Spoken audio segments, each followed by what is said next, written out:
Di saat masih dikuasai oleh bangsa Atlantis inilah ajaran gaib hitam dan sesat mulai diajarkan kepada penduduk yang tinggal di pulau ini.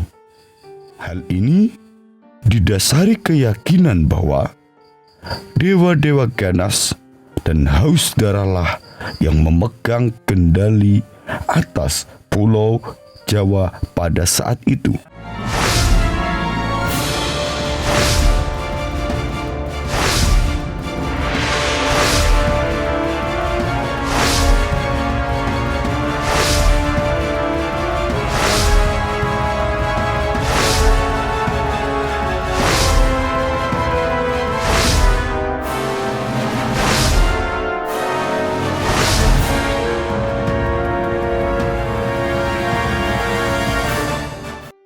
Sejarah awal Pulau Jawa seolah terbungkus oleh misteri, karena sama sekali tidak diketahui keberadaannya oleh dunia sampai pulau ini dikunjungi oleh peziarah dari Cina yang bernama Fahin pada tahun 412 Masehi.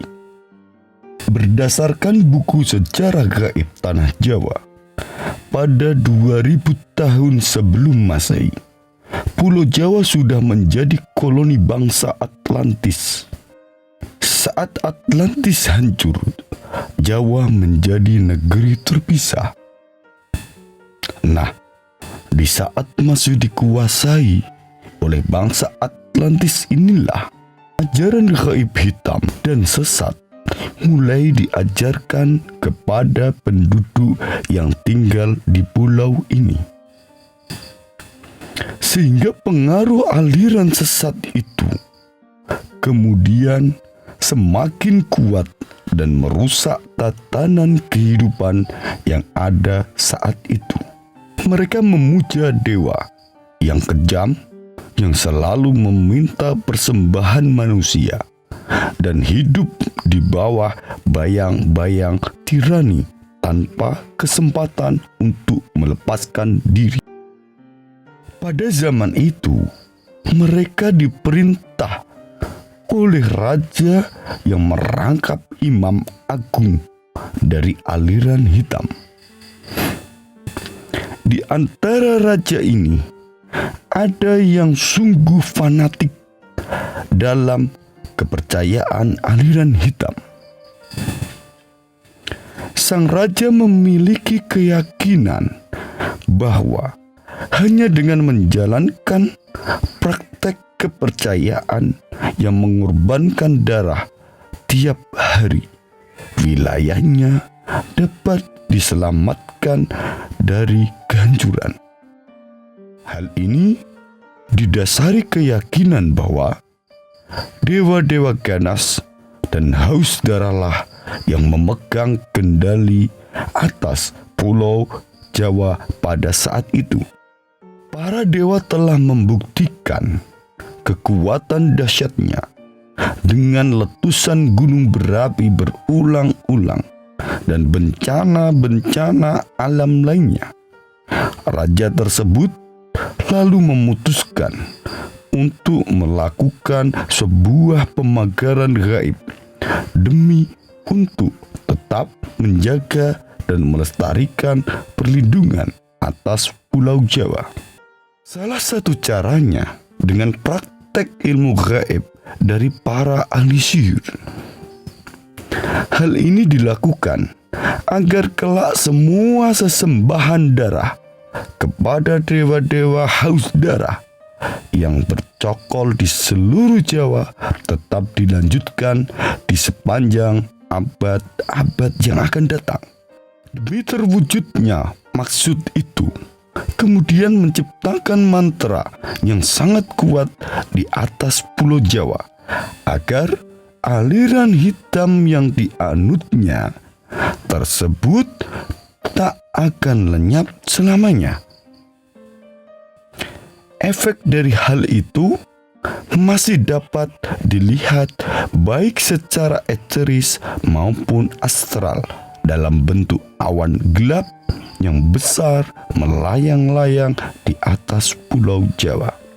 Awan hitam ini anehnya kelihatan seolah-olah seperti tertambat pada titik-titik tertentu,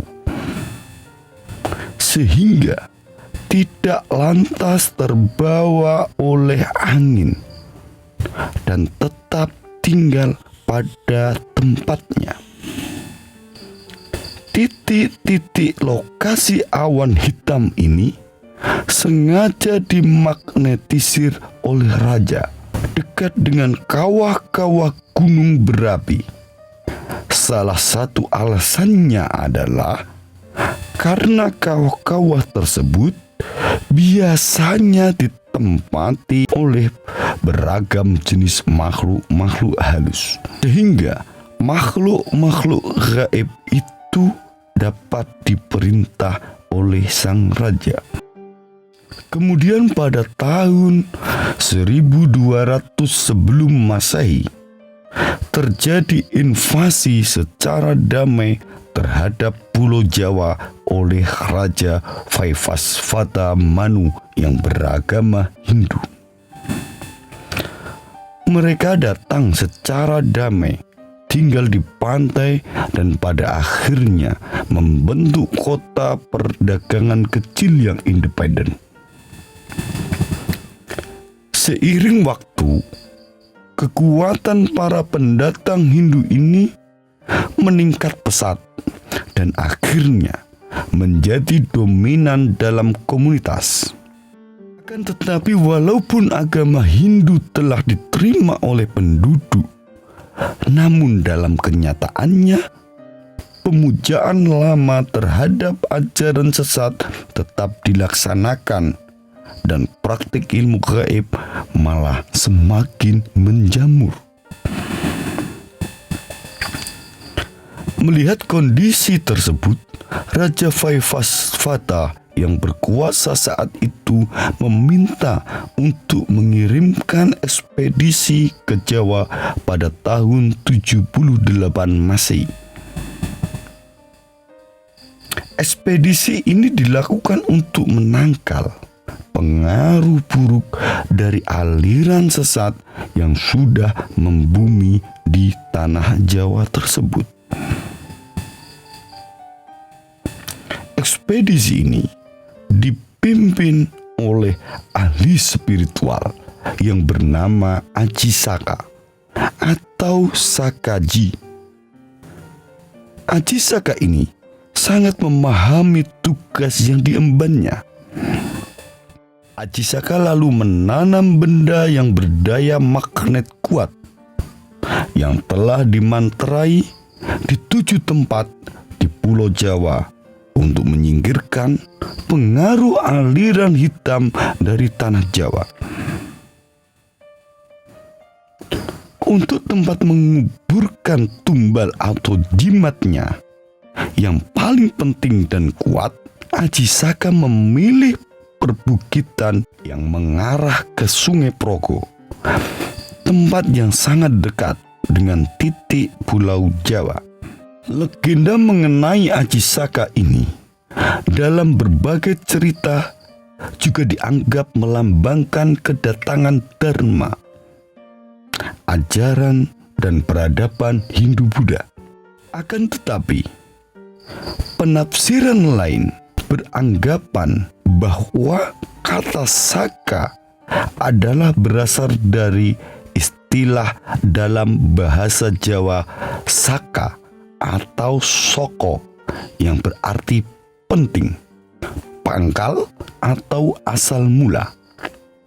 Maka namanya bermakna raja asal mula atau raja pertama. Mitos ini mengisahkan mengenai kedatangan seorang pahlawan yang membawa peradaban, tata tertib, dan keteraturan ke Pulau Jawa. Karena Aji Saka telah mengalahkan raja jahat Prabu Dewata Cengkar, sang penguasa hitam yang kala itu menguasai Pulau Jawa. Legenda ini juga menyebutkan bahwa Aji Saka adalah pencipta tarikh tahun Saka, atau setidak-tidaknya raja pertama yang menerapkan sistem kalender Hindu di Pulau Jawa.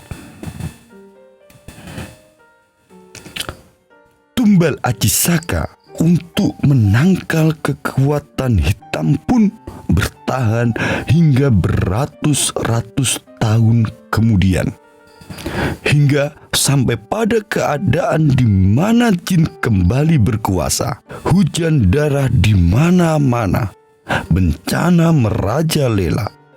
Pada masa ini berkembanglah beberapa aliran ilmu gaib di Pulau Jawa, di antaranya kejawen, klinik, dan kebatinan. Lalu pada awal abad 13, datanglah Syekh Subakir, seorang ulama yang dikirim Kesultanan Turki Utsmani ke Pulau Jawa. Syekh Subakir adalah seorang ulama besar yang dikirim untuk menumbal tanah Jawa dari pengaruh negatif makhluk halus saat awal penyebaran ajaran Islam di Nusantara. Karena Syekh Subakir mengetahui kondisi Pulau Jawa banyak dipengaruhi unsur gaib yang sangat mengganggu, lalu Syekh Subakir membawa batu hitam dari Arab yang telah dirajah. Kemudian dengan karomah yang dimilikinya, batu hitam dengan nama Raja Aji Kolocokro dipasang di tengah-tengah tanah Jawa, yaitu di puncak Gunung Tidar, Magelang, Jawa Tengah. Karena Gunung Tidar dipercayai sebagai titik sentral atau bakunya tanah Jawa, hasilnya kekuatan gaib yang mengganggu di Pulau Jawa dapat dihalau. Pada masa ini, ilmu kebatinan berkembang lagi menjadi beberapa cabang, yaitu ketabiban, kewaskitaan, kesaktian, kanuragan, kekebalan, pengasihan, termasuk juga tenaga dalam. Kemudian sepeninggal Syekh Subakir, pemagaran gaib terhadap pengaruh negatif dilanjutkan oleh para wali songo. Dan kisah para wali songo insya Allah akan hadir di video-video selanjutnya. Wallahu a'lam bishawab.